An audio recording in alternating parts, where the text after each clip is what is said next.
Има лицемерна молитва. Молитва пред хората.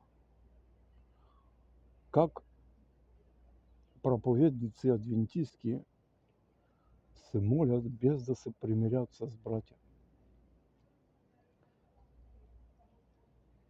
Молитва без да се примириш с братя, Бог такава молитва не чува и не слуша.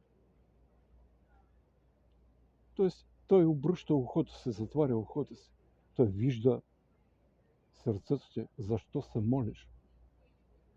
Да видят хората, да чуят как се молиш. Пред телефона, пред компютъра, да те чуват по всички краища на България и по всички краища на планета Земя, да чуват твоята молитва, а пак не си се примирил с братя. Каква е това молитва? Това не е молитва. Това е лицемерна молитва. Бог такава молитва не приема. Покайте се.